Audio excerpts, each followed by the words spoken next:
There, you're standing in a pot of geraniums and you're gradually collapsing. To hold it as well. It's not taking much to set me off today.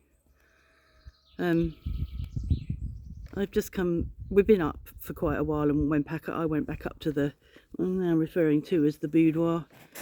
And I came down and I thought I'll open up the shutters. The front door, our main door shutters, I couldn't close and lock last night, and hurt myself trying to do that. So forgot about that. And then just now came down and thought I'll open up. Tried to open it and just cannot open it. It's locked. It's got a lock on it. I can't unlock it. I can't push the button thing. I can't turn the handle, and it's just made me cry, because it's sort of, I sort of think about how is my future going to be if, sorry, you've got pot in the way, I'm trying to, how is it going to be for me if there's just me left? I mean, there are other doors and that's what I have to use, but it's just so irritating not to be able to get out of my front door. I feel, there's this sort of momentary feeling of I'm trapped, and I'm not. I've got other places to get out into the garden or to open up, but it's frustrating, and I'm feeling still quite labile. So any little thing and I'm off and I'm crying again. And I'm sure when Mark gets up and comes down, I'll be crying to him again, and he'll think, oh, for fuck's sake, which he doesn't. He's very good. Very, very patient. Very patient. More patient than anybody I've ever known. And it wasn't my experience growing up to have such patient care. So I'm very lucky. So what time? We were up at 6. It's now, I don't know, about 9:30. We were up at 6. He's gone back. He went back to bed. He's waking up with cramp in the lower part of his shin and his feet, which is not very nice. I'm hoping it's not a reaction to the steroid injections. We'll see. Picked up his hydrocortisone prescription yesterday, 140 euros, not reimbursed, but that's okay. It's worth it for his knees to be as well as they can be, as good as they can be. So that's good. The other day, before we knew, before I could see the light at the end of the tunnel, I started writing my instructions for the house sitters. I have a set of instructions that I wrote back in probably 2012 or before, that over the years I've edited it depending on the cats. We had 3 cats when we moved here, and they all eventually died, and so that always needs changing. And chicken numbers can be up and down according to predators. So I often have to edit it, or we might have bought, like the washing machine's been replaced and things like that. So I'm currently doing a new set of instructions. I'm not editing the old ones because so much has changed. And what I'm doing is I'm writing it as a letter, which is quite nice. I'm writing it as a letter, currently we're holed up in the bunker, la la la. And I talked about the micro station, and because that's all new. So yeah, so I'm going to do a bit more of that. I did it the other day when I wanted to do something that I could control. So it's like, I do need to do this before we go. They need to have some instructions. So this is something I can control. So that was what I did. There were other things I did that I could control. I can't remember now. I did talk about them in the vlog I didn't publish. But I sort of decided, I'd woken up in the morning and thought, okay, I can be proactive and do some things I need to do. So I did that.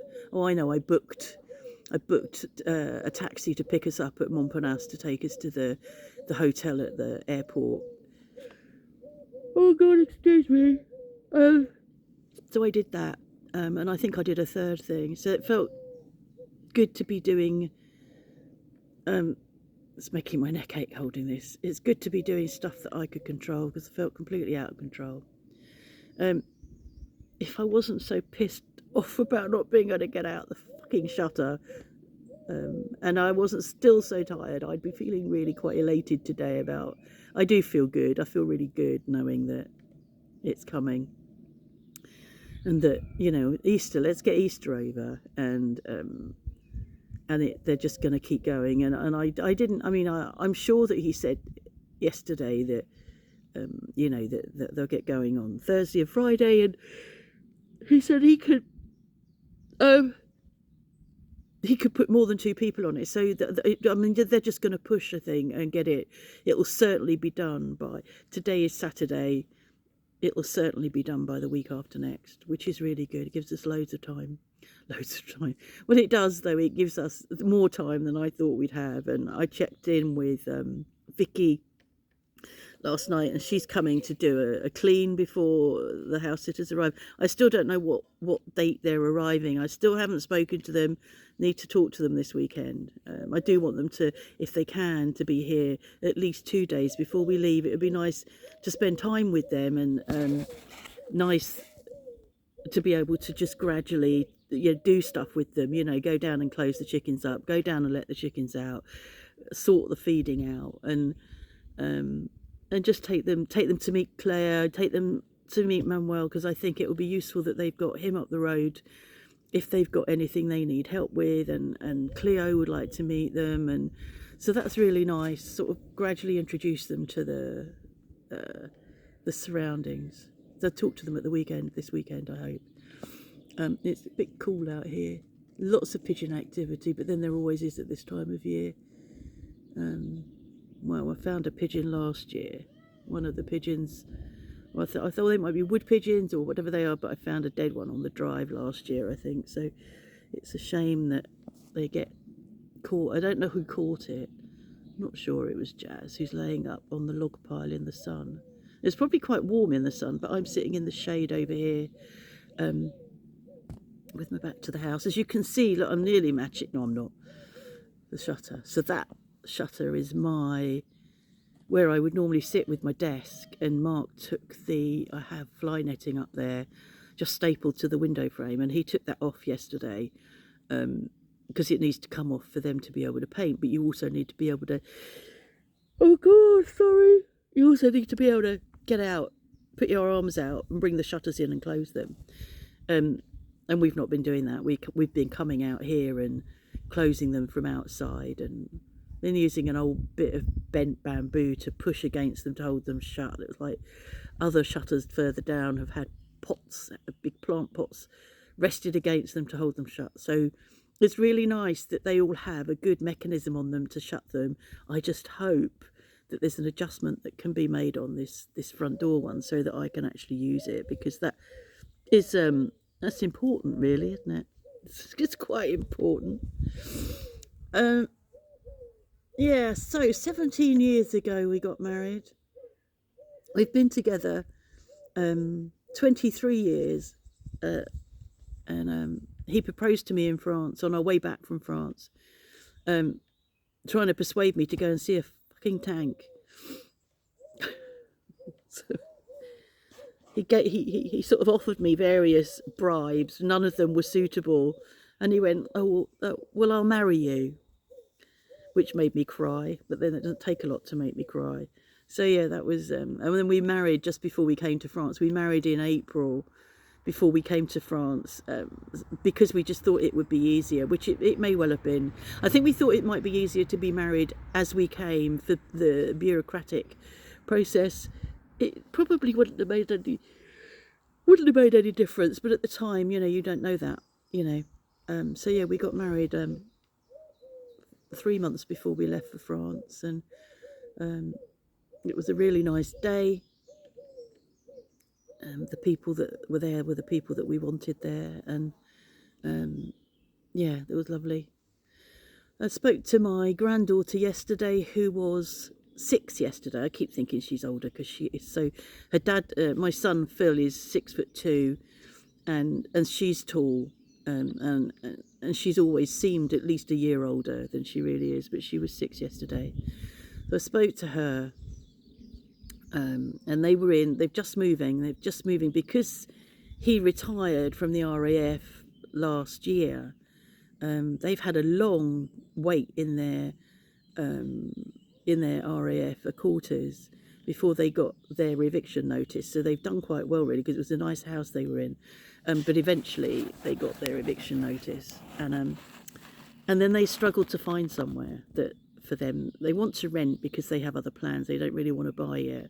They struggled to find anywhere because they're in the same range that everybody else is. You know, they're wanting the same sort of house that everybody else is. They're not wanting a small, they're not wanting a large, they're wanting something in between. But they finally found somewhere, and they moved. They got the keys yesterday. So when we spoke to them yesterday, they were in the new house. So we got a guided tour. And then we spoke to Thea, and who gave us another guided tour, which was very quick and very pixelated.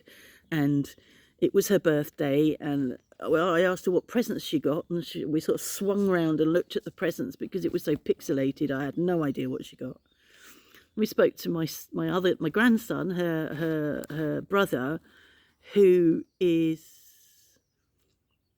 17 and doing learning to drive, and asked him about how's his driving going, and he had failed his theory test and had failed his hazard perception abysmally. It just was like, what? And I think what had happened was, I have no idea, and I went, oh God, all those years of gaming didn't fucking help you at all. I didn't use the F word. Didn't help you at all. But I think he had to click every time there was a hazard. But I think what he did was, I don't think he realised that you need to click to say you're ready to deal with it. I think he would go, oh, click, that was a car. Oh, that was a pedestrian. Sort of like just slightly after the event. It's so funny. I mean, we just laughed. I mean, he looks all sheepish, but he's so confident. He'll do it again. He'll be fine. Yeah. So we spoke to him, spoke to his dad. They had a very stressful lead up to their picking up the keys. Some change of mind just before, 24 hours before, when everything was booked. They had to jump through hoops to get things back on track again, and both of them really angry because the person pulling the plug on them just didn't really, it was like, yeah, sorry, it's not very good, is it? It's a shame. It's like, what? Anyway, they're in. Well, they're not in. They've got plenty of weeks to move in, but they've got the keys. It's very nice. I'm really pleased they found somewhere, because I was beginning to think they wouldn't. And they'll be in that house when we perhaps go and visit in October. I think we'll go over in September, October. And when we were over last year, in July, when it was stinking hot, we didn't have plans to go up and see them because they'd been here in May, I think. But this year we'll definitely go up that horrible. We might not have to do that. I can't remember the A1. That was just shit, that journey. But yeah, we'll go up and see them and see their new house. So that's that. My hand is aching now, so I'm going to stop. Have a lovely day. It's a beautiful day here. Let's turn you around so you can see. Hold on. Oh. There you were. Look, you were in that pot, which had to come off. These pots are too big for the window ledge, so to get the shutters closed, we had to take the pots off. There we go. Pigeons. It's quite quiet. It's quite quiet here, and I think, even though I said Saturday isn't really Easter here, I think it's sort of blending in a bit to Easter. Whew. So yeah, okay. Bon weekend.